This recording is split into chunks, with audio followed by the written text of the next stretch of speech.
My brother, Leo, stubbed out his cigarette on our grandfather's antique desk and smirked. "Relax, Clara. This is a family home." My mother added, "You're just the caretaker. Don't act like you own the place." They had no idea my signature was about to redefine the meaning of family. My name is Clara Evans. I'm 34 years old, and for the last 6 hours, my world had been confined to seat 12B. The smooth leather of the Uber Black that picked me up from the Savannah Hilton Head International Airport was a small welcome luxury. Outside the tinted windows, the generic landscape of the I-95 corridor finally gave way to the familiar, sultry beauty of coastal Georgia. The air, even through the car's climate control, seemed to thicken, to hang heavy with the scent of salt marsh and history. I'd just flown in from San Francisco, and a deep sense of satisfaction settled over me. The deal I'd just closed for Auratech Innovations was a career-defining moment, a complex data-driven strategy I'd built from the ground up. It was a victory, hard-earned and deeply gratifying. I felt the familiar exhaustion of a project completed, but underneath it, a quiet, humming pride. All I wanted now was home. Not just any home, but the home. My grandfather Arthur's house. My house. I pictured it in my mind.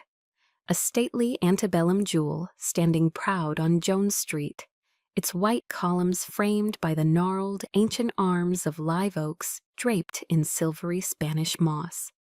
I could almost taste the tall glass of sweet tea I'd pour myself, the condensation beading on the outside. I'd take it out to the wrought iron rocking chair on the veranda, kick off my heels, and just breathe. I'd listen to the evening cicadas begin their chorus, watch the gas lamps flicker to life, and let the profound, restorative quiet of Savannah wash over me. That was my reward. That was my sanctuary. "We're almost there, Miss Evans," the driver said, his voice a low, polite murmur. "Jones Street is just after this light." I smiled, a genuine, tired smile. "Thank you." Then we made the turn, and my world tilted on its axis. It wasn't a sound I heard at first, but a feeling, a physical assault, a relentless, thudding bass that vibrated through the floor of the car and into my bones. It was a deep, guttural throb, the kind you'd find in a downtown club, not on one of the most tranquil, historic streets in America. My eyes snapped open. The serene, tree-lined avenue was gone. In its place was a scene of utter chaos.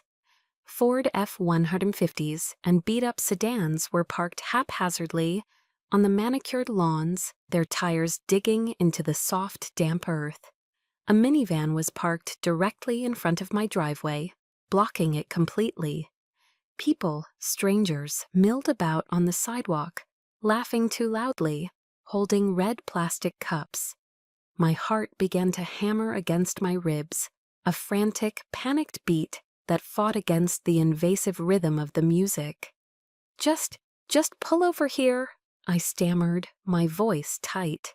The driver glanced at me in the rearview mirror, his professional composure cracking with a hint of alarm. I paid quickly through the app, my hands trembling as I fumbled with my phone. I got out, the humid night air instantly clinging to my skin, thick with the acrid smell of stale beer and cigarette smoke.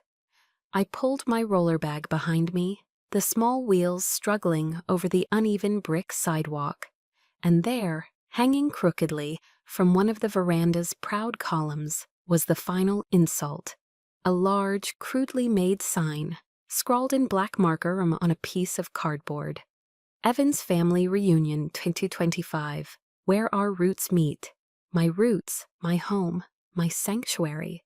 It had been turned into a frat party. The front door, a heavy piece of solid mahogany that my grandfather had spent a month restoring, was propped wide open. I stepped over the threshold, and the sensory assault intensified. The cacophony of shouting, laughter, and blasting hip-hop was deafening. My meticulously cared-for garden, a source of quiet pride, was a war zone. I saw a man I'd never met flick his cigarette butt directly into one of the prized camellia bushes my grandfather had planted 50 years ago. My antique iron-wrought rocking chair had been dragged into the middle of the lawn, a makeshift throne for a group of boisterous teenagers. Inside was worse. It was a desecration. The air was thick and suffocating. The polished gleam of the original heart pine floors was gone, replaced by a film of dirt and sticky spilled drinks. Greasy handprints marred the pale yellow wallpaper. I watched in horror as a woman, some distant cousin I barely recognized, set her sweating can of Pabst Blue Ribbon directly onto the surface of a 19th century cherry woodside table, leaving a perfect wet ring. No coaster, no thought, no respect. The entire house, a living monument to my grandfather's love for beauty and order, felt like it was screaming in silent agony. I pushed my way through the throng of bodies, my carry-on bag bumping against legs, feeling like an intruder in my own home. I found my mother, Helen, in the kitchen. She wasn't wringing her hands in distress. She was in her element. Dressed in a bright floral top, she was directing a pair of overwhelmed-looking caterers, pointing and gesturing like the grand lady of the manor. When she finally saw me, there was no flicker of welcome in her eyes, no relief, only a flash of pure, undisguised annoyance. "Oh, for heaven's sake, Clara," she sighed, her voice laced with dramatic exasperation. "You're early. You've just ruined the flow of everything. People were having a good time." Before I could form a response, my brother, Leo, sauntered over, a smug grin plastered on his face. He was wearing a ridiculous polo shirt embroidered with the same slogan from the sign. He draped an arm around a friend I didn't know, using his beer bottle to gesture toward me. "Hey, everybody," he announced loudly, to the kitchen at large. "Look who it is, my rich big sister, Clara, the one who's watching the palace for us." He winked at his friends, and a few of them snickered. The laughter, small and insignificant as it was, landed like a physical blow. Watching the palace, not living in it, not owning it. Just a glorified house-sitter, an obstacle, a killjoy who had dared to come home to her own house. The pride I felt just an hour ago evaporated, replaced by a cold, hollowing shame. They hadn't just invaded my home, they had publicly demoted me within its walls. I stood there, frozen, the noise of the party fading to a dull roar in my ears. I turned away from them, my gaze sweeping across the living room, the scene of the crime. And that's when I saw it. Sprawled across the cream-colored center of the antique Persian rug, a treasure my grandfather had brought back from his travels, was a large, dark red wine stain. It wasn't just a spill. It looked like an open wound, a bleeding gash torn into the very heart of my home.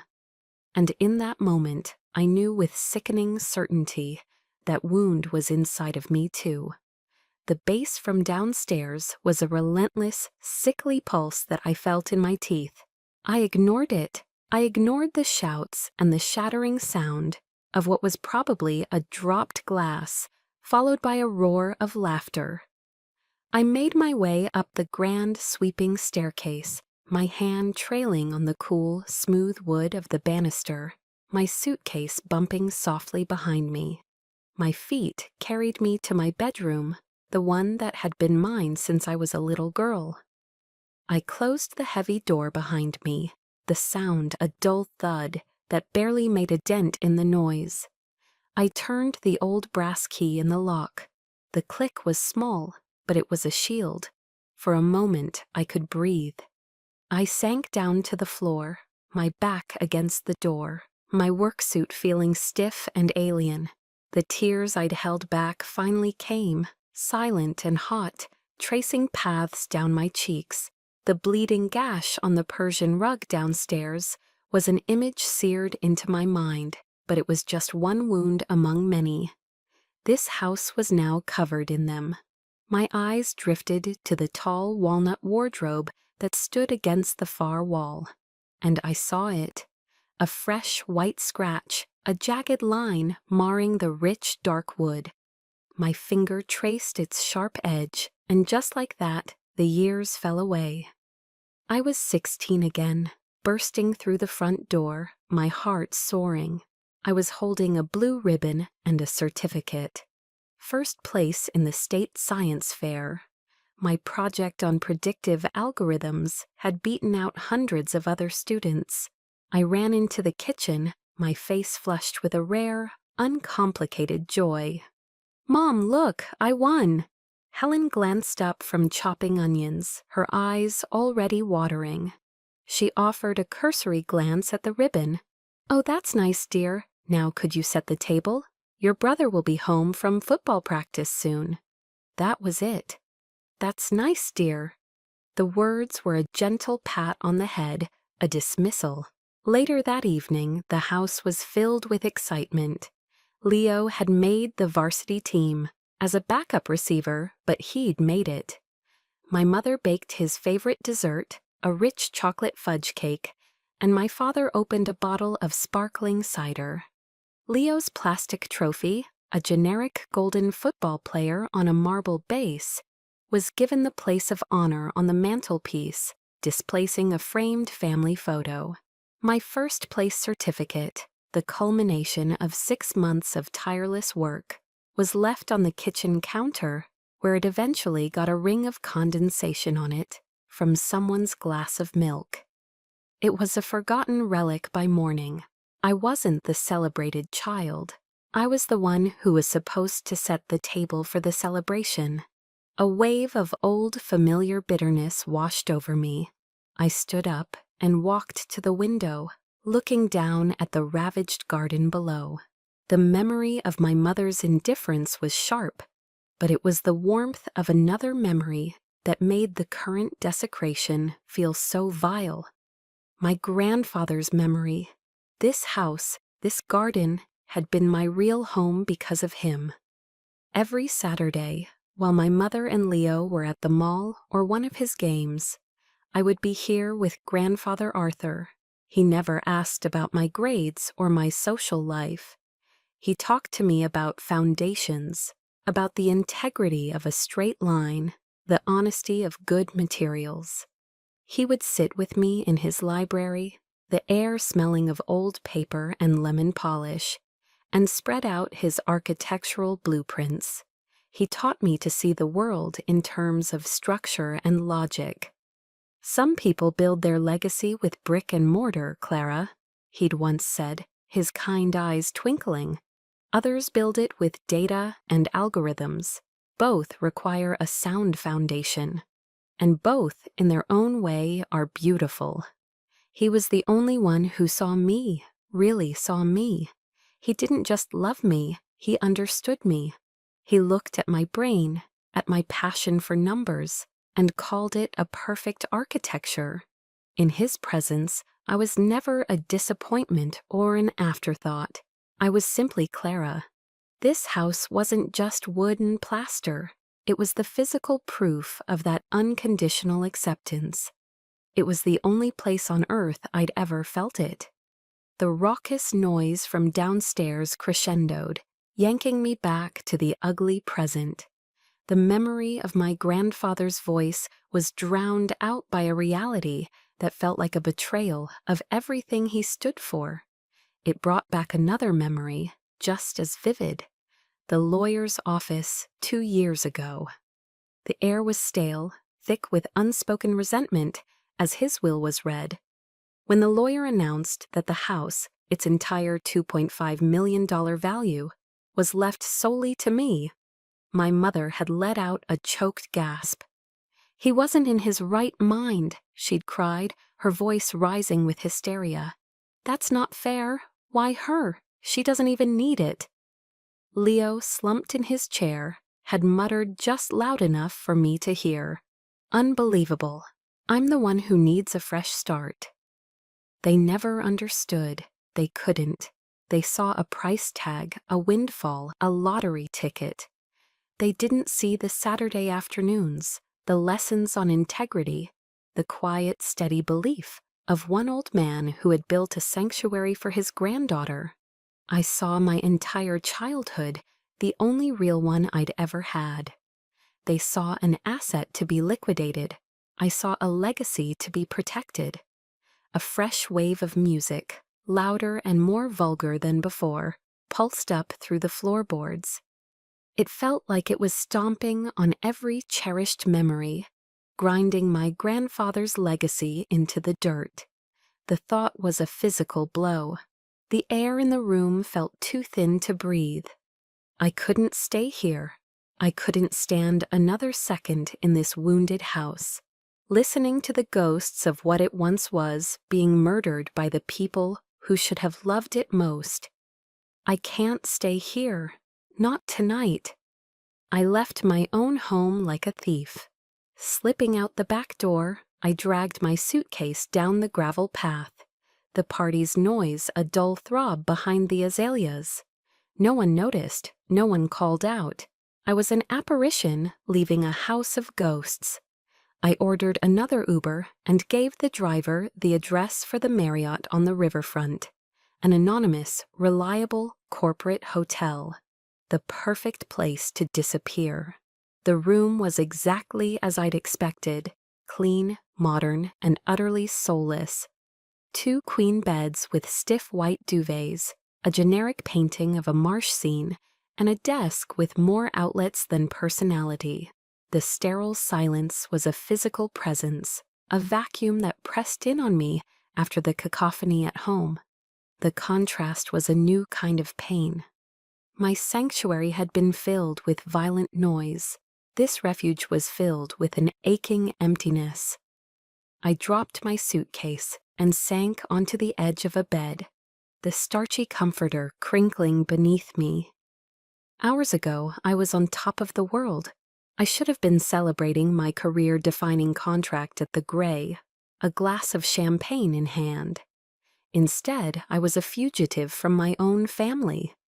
My stomach rumbled, a hollow reminder I hadn't eaten since the sad bag of pretzels on the plane. Dinner was a dry Nature Valley granola bar from the vending machine down the hall. I ate it over the desk, its crumbs a gritty testament to my hollow victory. The taste of success was ashes in my mouth. My phone, lying on the nightstand, buzzed against the wood. The screen lit up. Mom. I watched it vibrate, a frantic, demanding dance. The call ended. A moment later, it buzzed again. Leo. I knew with a certainty that settled like a stone in my gut. They weren't calling to apologize. They were calling to scold, to accuse, to tell me how I had overreacted and embarrassed them by leaving their party in my house. The old Clara would have answered. She would have listened, absorbed their anger, and probably ended up apologizing for her own pain. I couldn't. Not tonight. My thumb pressed the volume button on the side of the phone until the screen flashed a single word. Silent. I turned it face down. It was a small, flimsy shield, but it was a start. I walked to the window and looked out at the lights of the Talmadge Memorial Bridge, their reflections shimmering on the dark Savannah River. A lone container ship glided silently toward the ocean, and I felt a pang of envy for its quiet, purposeful journey. I had spent my life building things, a career, a reputation, financial models so elegant they were like poetry. I built a life of independence, proving to myself I was worthy. But in the ecosystem of my family, none of it mattered. My value was transactional. I was the reliable one, the emergency fund, the unpaid caretaker of a legacy they didn't understand. I was the ATM and the janitor, and tonight I had failed at being a gracious one. I don't know how long I stood there, not sleeping, just existing in that cold, empty space. But as the first pale fingers of dawn began to streak the sky, something inside me shifted. The bone-deep weariness was still there, but it was accompanied by a new, unfamiliar sensation, a cold, clear stillness. I caught my reflection in the dark glass, a tired woman in a wrinkled business suit. But the look in those eyes was different. The raw, wounded hurt was gone. In its place was something harder, something icier. For the first time, the question in my mind wasn't the one that had haunted me for decades. Why are they like this? A new question had taken its place, sharp and clear as a shard of glass. How much longer am I going to let them? It wasn't a resolution, it wasn't a plan, but it was a beginning, a seed. Taking a deep breath, I turned from the window. I walked into the bathroom and turned the shower on. The rush of hot water, a welcome, grounding sound. I stripped off my suit, my armor from the corporate world, and stepped under the spray. I wasn't just washing away the grime of travel, I was washing away years of quiet acceptance. When I stepped out, I put on a fresh, crisp suit. I was no longer a victim fleeing the scene. I was a professional, preparing for a problem that needed to be solved. And I was going back. I returned to the house at precisely 8 o'clock the next morning. The crisp business suit I wore felt like armor, a necessary shell for the battlefield I was about to enter. I didn't bother knocking. I used my key. The silence that greeted me was somehow more obscene than the noise from the night before. It was the dead, heavy silence of a hangover, of disrespect left to fester, the sour stench of stale beer and cold, greasy food hung in the air like a shroud. A trail of muddy footprints led across the foyer. Discarded red cups and paper plates littered every surface. It was a scene of thoughtless, casual violation. In the dining room, my mother and Leo were seated at the grand mahogany table, nursing mugs of coffee. A half-empty box of Dunkin' Donuts sat between them, a final greasy insult amidst the debris. They looked up as I entered, not with shame or remorse, but with matching expressions of sullen accusation. "Well, look what you did," Helen began, her voice dripping with martyrdom. "Everyone left early. You completely ruined the mood with your attitude." Leo chimed in, leaning back in his chair with a smirk. "Yeah, real nice, Clara. Way to make everyone feel welcome. It was embarrassing. No apology, only blame. The classic, well-worn script of my entire life. I didn't give them the satisfaction of a response. The anger inside me was a cold, hard knot, too deep for shouting. I kept my expression neutral, my hands tucked into the pockets of my blazer to hide the fists they had become. I walked past them, my heels clicking purposefully on the sullied floorboards, and went straight for the library, the heart of the house, my grandfather's sanctuary. I pushed the door open, and the sight that met me made the air leave my lungs in a single, silent gasp. The room had been violated. Pillows from the leather sofa were thrown on the floor. Books had been pulled from the shelves and left open, their spines cracked. But my eyes were drawn to the centerpiece of the room, the place where my grandfather and I had spent countless hours. His handcrafted solid cherry wood desk. A long, deep gouge ran diagonally across its polished surface, a white, ugly wound in the wood, as if someone had dragged something heavy and sharp across it without a care in the world. But that wasn't the worst of it. Near the edge, there was a blackened circular scar. A cigarette burn, ground deliberately into the grain that my grandfather had so lovingly sanded and oiled by hand. It was a brand, a mark of absolute contempt. My breath hitched, my vision blurred. This wasn't just furniture. This was a piece of him. This was the surface where he'd taught me to use a slide rule, the place he'd laid out the blueprints of his life's work.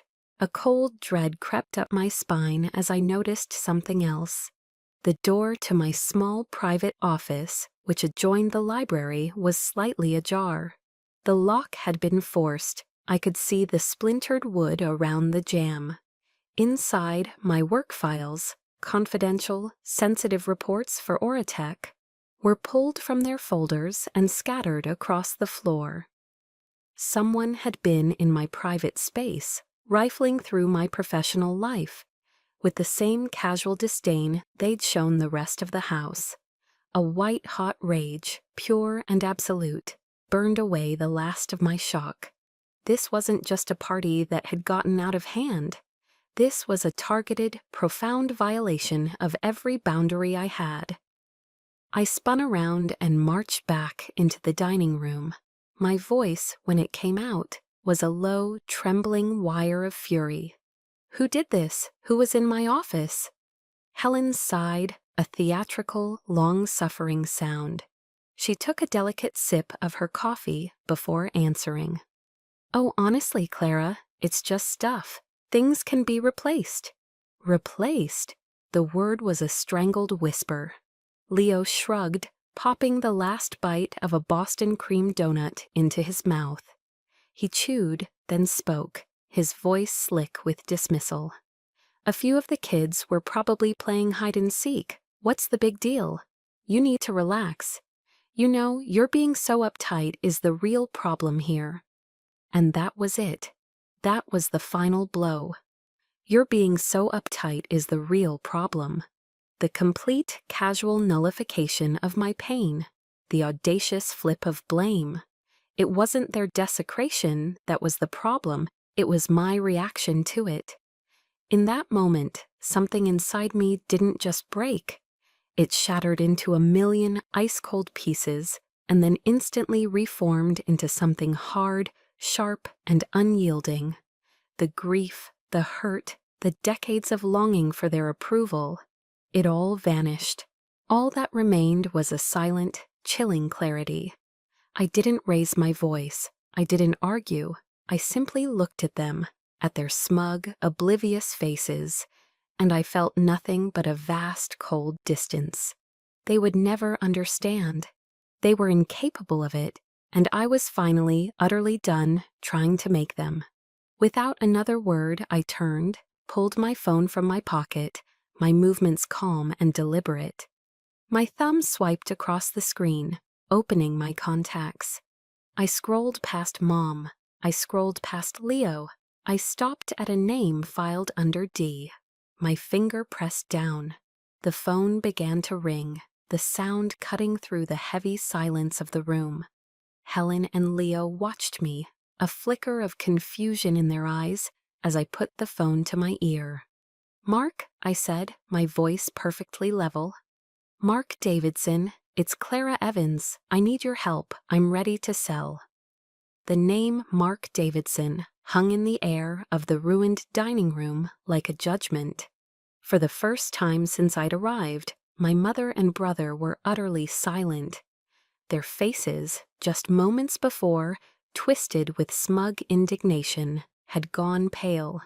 Mark wasn't just any realtor. He was the realtor in Savannah for high-value historic properties, a man whose name was synonymous with multi-million-dollar deals and ironclad contracts.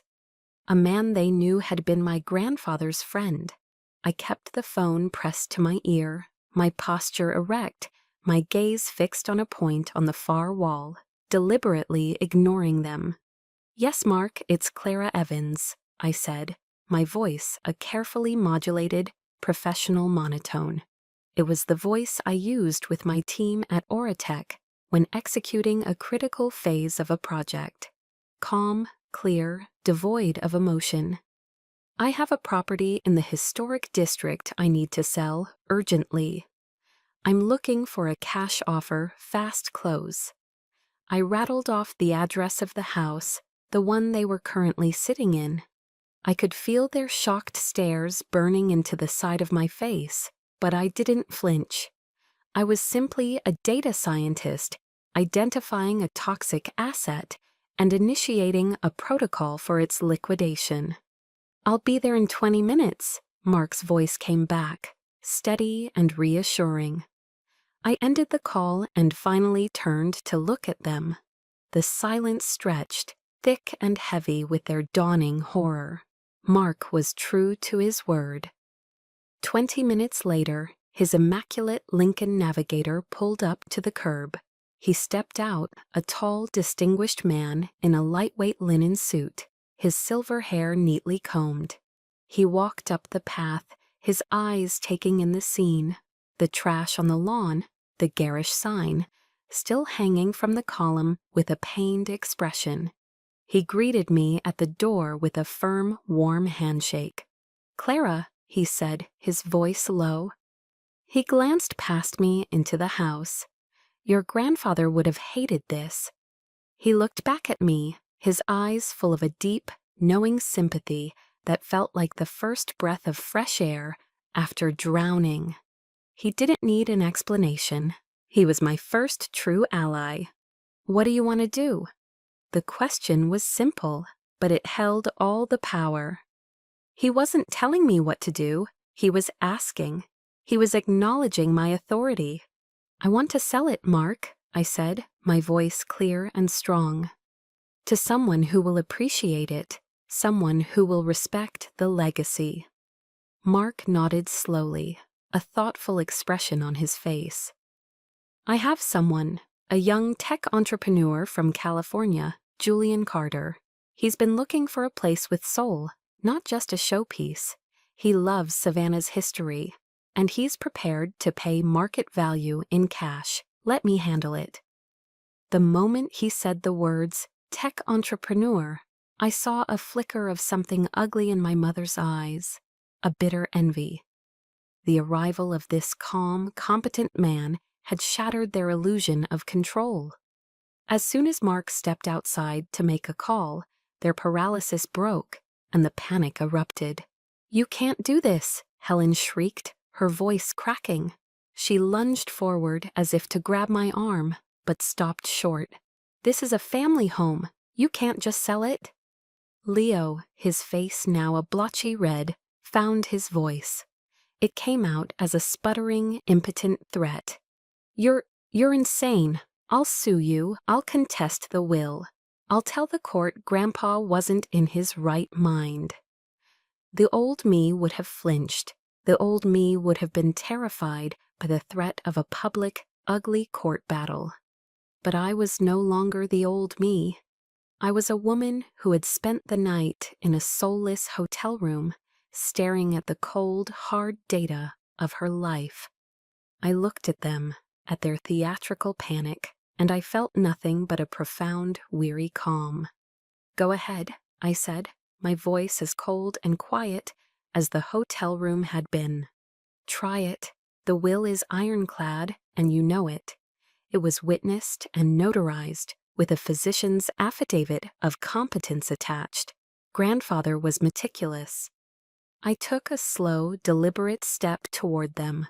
"And while you're at it, I'll be submitting my own evidence." I gestured vaguely around the trashed room. "I have photos of the cigarette burn on his desk, of my office broken into, of all of this."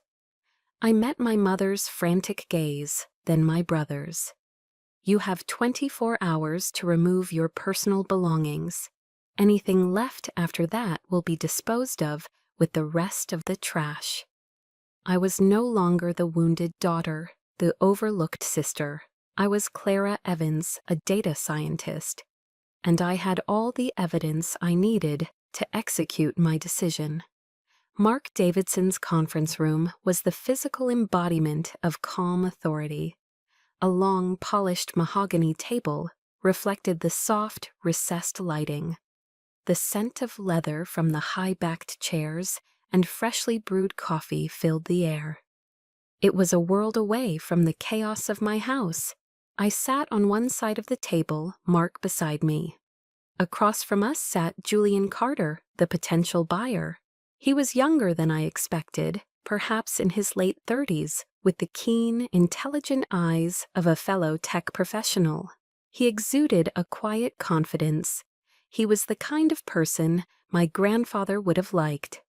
The heavy doors to the conference room opened, and my stomach tightened. It was Helen and Leo, uninvited as expected. They must have followed me.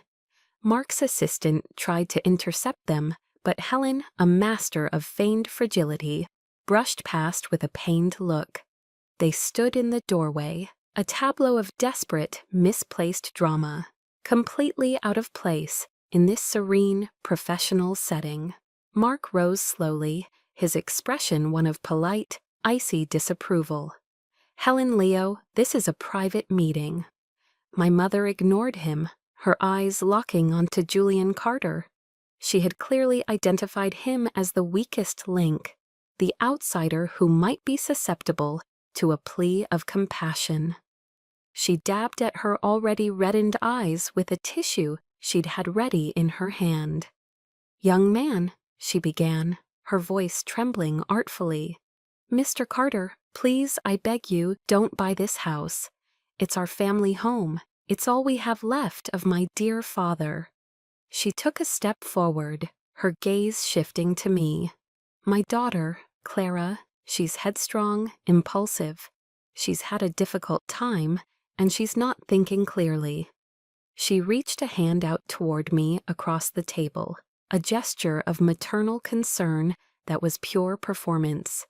"Sweetheart, please, don't do this to us." I didn't flinch, I didn't speak. I simply met her gaze and gently pulled my own hand back from the edge of the table, resting it in my lap.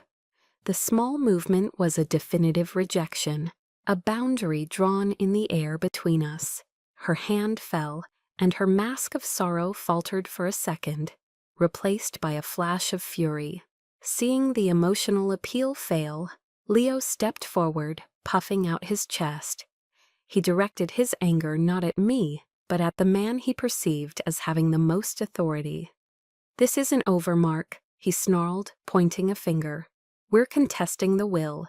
This whole deal is going to be tied up in court for years. This contract won't be worth the paper it's printed on." Julian Carter shifted uncomfortably in his chair, a polite man caught in an ugly family drama. But Mark Davidson didn't even blink. He leaned back slightly, steepling his fingers. His voice, when he spoke, was calm, patient, and utterly devastating. "Mr. Evans," he said, the honorific dripping with professionalism. "Perhaps you're unaware. Your grandfather's last will and testament was executed with his longtime attorney present. It was notarized and signed by 3 independent witnesses. Furthermore, due to the value of the estate, it was accompanied by a signed and dated physician's affidavit of competence, confirming that Mr. Beaumont was of perfectly sound mind and body."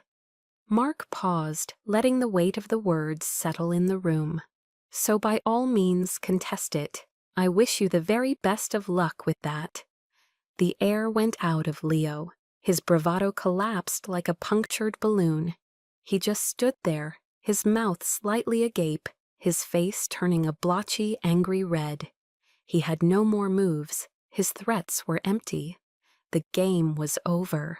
And this was my moment, the culmination of a lifetime of slights, of being overlooked, of being undervalued.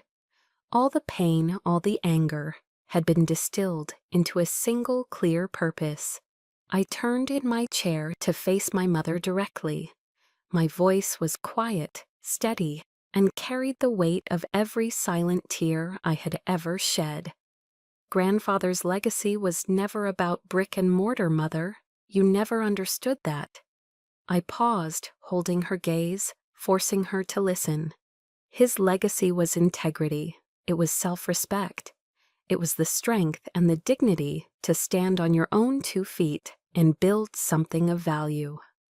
I let my eyes drift to Leo, who was now staring at the floor. For years, the two of you have chipped away at that legacy. You've treated his home with contempt and his memory with disrespect. You've trampled on every single value he ever tried to teach me. I turned back to my mother, my voice dropping even lower, each word chosen with the precision of a surgeon. Today I am using the real legacy he left me, the strength he instilled in me, the integrity he taught me. By selling this house, I am finally protecting his legacy from you. I am liberating it from the disrespect you've shown it. I am giving it a chance to be cared for by someone who understands what it means. The silence that followed was absolute. Helen stared at me, her mouth opening and closing, but no sound came out. The performance was over. She was face to face with a truth she could no longer manipulate. In that silence, as I looked at their stunned faces, a strange thought surfaced. I had just declared what my grandfather's legacy was to me. It wasn't the house, but the values he lived by. And I realized that for every person who has felt overlooked, for every person who has had to fight for their own sense of worth, there is a moment just like this one. A moment where you have to define for yourself what truly matters, what you are willing to fight for, and what you are willing to let go of in order to protect it. And I have to ask you, what's the real legacy you're fighting to protect? In your own life, it might not be a house, it might be your peace of mind, your self-respect, your right to be happy. What is that one thing you would never compromise on? Let me know in the comments below. I turned back to the table. Mark slid the closing documents and a beautiful, weighty Mont Blanc pen toward me. I picked up the pen. It felt cool and solid in my hand, the instrument of my liberation. I looked at the line at the bottom of the page, waiting for my name. The final negotiation was over. There was nothing left to say. There was only this. I didn't hesitate. I uncapped the Mont Blanc pen, its weight cool and substantial in my hand. In the profound silence of the room, the only sound was the scratch of the nib as I signed my name, Clara M. Evans, on the designated line. The script was fluid and decisive. It wasn't just a signature, it was an act of severance. It was the sound of shackles, rusted from decades of duty and disappointment, finally falling away. It was the sound of my freedom. I placed the cap back on the pen with a satisfying click and slid the signed contract across the mahogany table to Julian Carter. He met my eyes with a look of sincere gratitude. "Thank you, Clara. I promise I'll be a good steward of its history." I believed him. Behind me, a choked sob finally broke from my mother. It was a raw, ugly sound, the cry of a performer whose audience had walked out. Leo just stared, his face a pale, slack mask of disbelief. The game was truly over, and he had lost. I stood up, my chair making a soft scraping sound against the plush carpet. I gave a slight nod to Mark and Julian, then turned and walked out of the room without a single backward glance. I didn't look at my mother's crumpled form or my brother's impotent rage. They were no longer my problem to solve. Driving away from Mark's office in my own car, a wave of lightness washed over me, so potent it was almost dizzying. A weight I hadn't even fully realized I was carrying had been lifted from my soul. 34 years of striving, of hoping, of being the responsible one, of absorbing their casual cruelty, it all evaporated into the warm savanna air.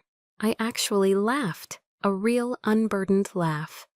I was free, but the peace was short-lived. It lasted exactly as long as it took me to get to the temporary corporate apartment I'd arranged. I had just set my purse down on the granite countertop when my phone began to buzz. It was my Aunt Carol. I ignored it. Then a text message appeared. Then another, and another. The digital onslaught had begun. My phone became a conduit for the collective fury of the extended Evans clan. It was a barrage of raw, unfiltered venom. From Aunt Carol, "I cannot believe what you did to your mother. You are a cold, heartless girl." From a cousin I hadn't seen in 5 years, "You think you're better than us with your fancy job. You'll regret this when you're old and alone." And on it went. Voicemails filled with shouting, text messages filled with exclamation points and accusations. "Ungrateful. How dare you do this to Helen? You're destroying this family." I scrolled through the notifications, a sick feeling rising in my stomach. I understood immediately. Helen and Leo had already started their smear campaign, weaving a narrative of a cruel, wealthy daughter who had callously thrown her grieving mother and struggling brother out of their ancestral home. I was the villain in a story I didn't even know was being written. My phone buzzed again with a Facebook notification, a new post in the Evans family group. I didn't have to look to know what it said. For a moment, the old panic threatened to surface. The fear of being cast out, of being the family pariah. But then the cold resolve from the day before returned, clearer and stronger than ever. This wasn't a debate. It wasn't a misunderstanding to be cleared up. It was a coordinated attack, and the only way to win was not to play. Methodically, I began to check my fortress. I went into my contacts, and one by one I blocked the numbers. Aunt Carol, my cousins, anyone who had been at that party. Then I opened my social media apps. I found the Evans family group chat and tapped Leave Conversation. I unfriended and blocked the relatives who were now likely posting vitriol on my wall. Each tap of the screen was a brick being laid in a wall to protect my newfound peace. Finally, I opened my email. I composed a single new message. My fingers flew across the keyboard, the language formal, professional, and devoid of all emotion. It was addressed to every family member who had contacted me. The subject line was simple, regarding the property at 127 Jones Street. The body of the email was even simpler. To whom it may concern, this message is to inform you that the disposition of the Savannah property is a private matter that has been legally and definitively concluded. Any future communications regarding this or any other related family matter are to be directed exclusively to my legal counsel, Mr. Mark Davidson, at his office. His contact information is attached. He will not be responding to personal grievances. Sincerely, Clara Evans. I attached Mark's digital business card and hit send. A quiet whoosh confirmed it was gone. I then went into my phone's settings and turned off all notifications. I stood in the center of the quiet, sterile apartment. The silence that enveloped me now was different from the one in the hotel room. It wasn't a silence of loneliness or despair. It was a silence I had built, a silence I controlled. It was the sound of a drawbridge being raised. It was the sound of peace, but it was a fragile, untested peace. And as I stood there, I wondered, what grows in a silence like this? The weeks that followed the sale were a strange and quiet revelation. My new apartment, a modern space with clean lines and a sweeping view of the Savannah River, was a sanctuary of silence. It was a silence I curated, filled not with the ghosts of the past, but with the simple, grounding rhythms of my new life. Early morning runs along the waterfront as the city awoke. Long evenings with a good book and a glass of wine, the only sound the soft hum of the air conditioner. And twice a week, therapy. My therapist, a kind, no-nonsense woman named Dr. Anya Sharma, helped me unpack decades of baggage I didn't even know I was carrying.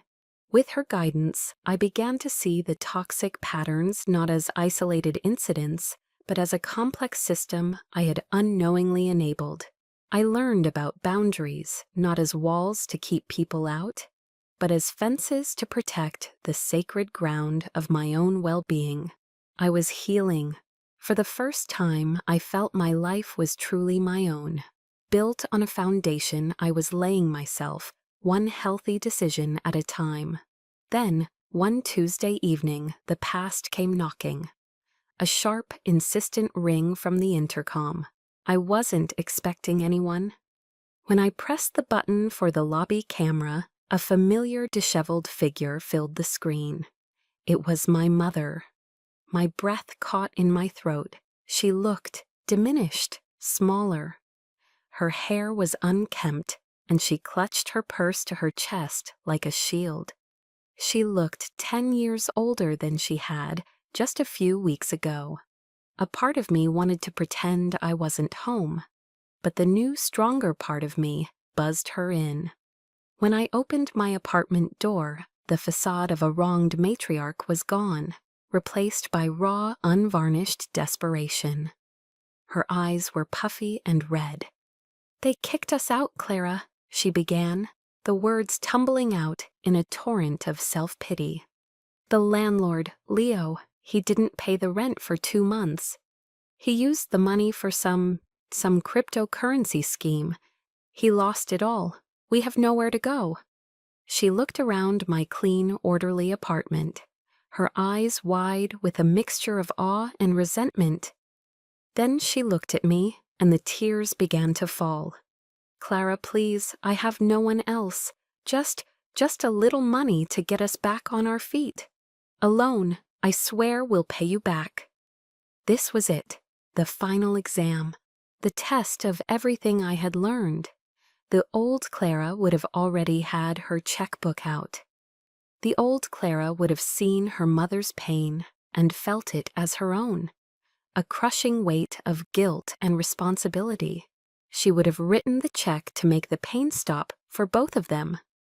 But I was not the old Clara. "Come in, Mom," I said, my voice gentle but firm. I stepped aside to let her in. I led her to the sofa and went to the kitchen to put the kettle on for tea. The simple act of doing something with my hands kept me grounded. As the water heated, I could feel the internal tug of war. The deeply ingrained instinct to rescue her battled with the new, hard-won knowledge that rescuing her was a form of enabling. Compassion, Dr. Sharma had said, isn't about removing consequences. It's about supporting someone as they face them. I brought her a mug of chamomile tea. I sat in the armchair opposite her, creating a space between us. I took a deep breath. "Mom, I'm not going to give you money." Her head snapped up, her expression of tearful despair instantly replaced by shocked indignation. "But," I continued, keeping my voice steady, "I will help you. I've done some research. I have a list of free financial counseling services that can help you create a budget. There are city and state housing assistance programs that can help you find an affordable place to live. There are excellent job placement centers that can help you both find work." I leaned forward slightly. "I will sit with you and make the calls. I will drive you to the appointments. I will help you fill out the paperwork. I will help you learn to stand on your own feet." I was offering her a fishing pole, not a fish. For a long moment, she just stared at me, utterly bewildered. The concept was alien to her. Then her bewilderment curdled into rage. "You want to what?" she spat, her voice venomous. "You want to humiliate me. You want to send your own mother to some charity office like a common beggar?" She slammed the mug down on the coffee table, chamomile tea sloshing over the side. "I knew it. I knew you were a cold, selfish girl." She stood up, grabbing her purse. I'd rather live on the street." She stormed out, slamming the door behind her. The sound echoed in the quiet apartment. I didn't run after her. I sat there, my heart aching but my resolve firm. I took a sip of my own tea, my hand surprisingly steady. The door to my help, my real, constructive help, remained open. But the door to my bank account and to the toxic cycle of the past was now closed and locked, forever. As I looked at the slammed door, I wondered, would she ever walk through the right one? Or would she always search for the one that was easiest to open? The months that followed my mother's stormy departure passed in a quiet, steady rhythm of healing. I committed myself fully to my therapy with Dr. Sharma, to my work, and to the simple, profound pleasure of a life lived on my own terms. The silence from my family was absolute, a void that was, at first, unnerving, but soon became a welcome peace. I didn't reach out, and they didn't try to break through the wall I had built. News, however, has a way of trickling through the cracks. My cousin Sarah, one of the few relatives who had remained neutral, called one day for my birthday. In the course of the conversation, she hesitantly filled me in. My mother, humbled by necessity, had eventually contacted one of the city's housing assistance programs I had listed for her. They had found a small, subsidized 2-bedroom apartment, and Leo, with no other options, had taken a job as an apprentice at a local carpentry workshop that specialized in restoring antique furniture. Sarah said he hated it at first, complaining constantly about the manual labor, but lately she'd heard he was becoming quiet. He was discovering a strange satisfaction in the scent of sawdust and wood stain, in the patient work of bringing something broken back to life. It was a faint, ironic echo of the grandfather he had never truly known. Then one autumn afternoon, as I was leaving work, my phone rang with an unknown number. I almost let it go to voicemail, but some instinct made me answer. "Clara?" It was my mother's voice, but it was a voice I had never heard before. It was small, hesitant, stripped of all its usual drama and accusation. There was no demand in it. "Mom," I said, my own voice cautious. I was wondering," she started, then paused. "I know you're busy, but would you be willing to get a cup of coffee with me sometime?" My heart did a strange, complicated flip. A dozen reasons to say no flooded my mind, a chorus of self-preservation instincts I had carefully cultivated. But beneath them was a flicker of something else. Cautious curiosity. I agreed to meet her the following Saturday at Foxy Loxy Cafe, a quirky, cozy spot downtown. I arrived first, choosing a small table in a quiet corner. When she walked in, I saw that the change wasn't just in her voice. The hard, resentful lines around her eyes had softened. She looked tired, but it was a real tiredness, not a performance. The meeting was awkward at first, filled with small talk about the weather and my work. We ordered our lattes and sat in a stilted silence. Then she put her cup down and looked at me. For the first time in what felt like my entire life, she looked me directly in the eye, without a hint of deflection or judgment. "I'm sorry, Clara." The 3 words were so simple, so direct, they almost didn't register. I just stared at her. "I was wrong," she continued, her voice quiet but steady. "For years, I was jealous of you, of your success, of how easy you made everything look. And I was so afraid for Leo that I became blind. I was a terrible mother to you." She took a shaky breath. Being forced to go to those counseling services, having to actually make a budget, to rely on myself, it made me look at things differently. It made me look at myself. "I am so sorry for the pain I caused you." Tears welled in my eyes, but they were not tears of sadness. They were tears of a strange, disbelieving relief.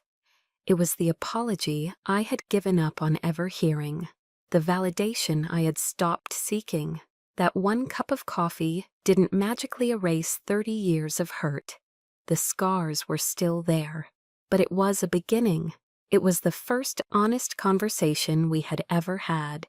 We started meeting like that every Saturday, just for coffee. The conversations were often still a little clumsy, navigating the minefield of our past, but they were real. We were building something new, something fragile, on a completely different foundation. One built not on obligation or manipulation, but on a cautious, developing respect. I was no longer her problem solver, and she was no longer my responsibility. We were just two women learning to know each other for the first time. After a few months of these tentative meetings, I felt another shift inside me. The fear was receding, replaced by a quiet confidence in the new boundaries we had established. One Saturday, as we were leaving the cafe, I took a breath. "Mom," I said, "I was thinking of making dinner next Sunday, a proper roast chicken. I was wondering if you and Leo would like to come to my apartment." Her eyes widened, and for a moment I saw a flicker of the old Helen, the woman who expected to be catered to. But it vanished as quickly as it came, replaced by a look of genuine, humble surprise. "We'd love that, Clara," she said softly. "We would love that very much." It was just an invitation to dinner, but it felt like so much more. It was a bridge, built cautiously, from my shore to hers. The night they came for dinner, my apartment was filled with the warm, savory aroma of roast chicken and rosemary. It was a simple, classic American meal, the kind meant to be shared. As I took the chicken out of the oven, its skin golden and crisp, I felt a nervous flutter in my stomach. It was a different kind of nervousness than I'd ever felt before with them. It wasn't fear, it was a fragile, hopeful anticipation. They arrived right on time, a first for them. The awkwardness was palpable in the first few minutes. Leo seemed uncomfortable in my modern, minimalist space, his hands shoved deep into his pockets. He had changed. The smug softness was gone, replaced by a new, leaner physique from his work at the carpentry shop. His hands, I noticed, were calloused. "This is for you," he said, his voice low, almost a mumble. He handed me a small, heavy package wrapped in brown paper. I unwrapped it carefully. Inside was a small, beautifully crafted wooden box. I opened it. Nestled on a bed of wood shavings was a set of 6 coasters, each one cut from a rich, dark walnut, sanded so smooth they felt like silk. "So you don't have to worry about rings on your table," he mumbled, his eyes fixed on the floor. It was the most eloquent apology he was capable of, and it was more than enough. "They're beautiful, Leo," I said, my voice thick, with an emotion that surprised me. "Thank you." Dinner was quiet at first, the conversation stilted, but as we passed the mashed potatoes and the salad bowl, the tension began to melt away. We talked about Leo's work, about the challenge of restoring a 19th century armoire. We talked about the new budget my mother was learning to live on. It was a conversation between 3 adults, navigating a new, unfamiliar terrain. It wasn't perfect. It wasn't the loud, boisterous family dinners of my childhood dreams. But it was honest, and its quiet warmth felt more real and nourishing than any of those past celebrations had ever been. When it was time for them to leave, my mother paused at the door. She looked around my apartment, at the neat stacks of books, the thriving plants on my windowsill, the quiet order of the life I had built. Her gaze was soft, tinged with a sadness that held no bitterness. I think, she said, her voice barely above a whisper, that grandfather would be so proud of you. I was taken aback. Proud of me? I asked, a hint of the old disbelief creeping in.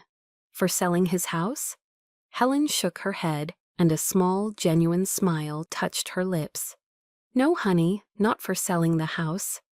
She met my eyes, and in their depths, I finally saw the recognition I had craved for a lifetime. He'd be proud of you for having the courage to make the hard choices for yourself. He never took the easy way either. That was it. That was the validation I had stopped searching for, and it came to me when I least expected it.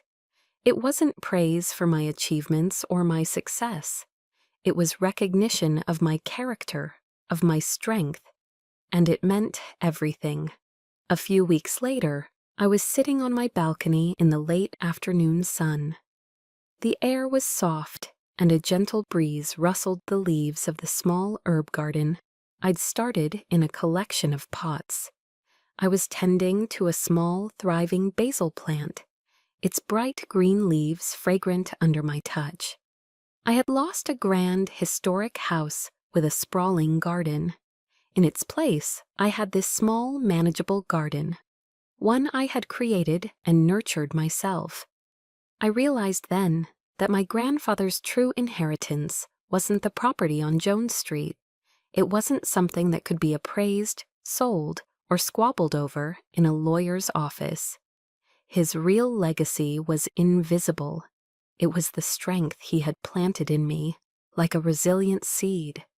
It was the integrity he had shown me in the straightness of a well-drawn line.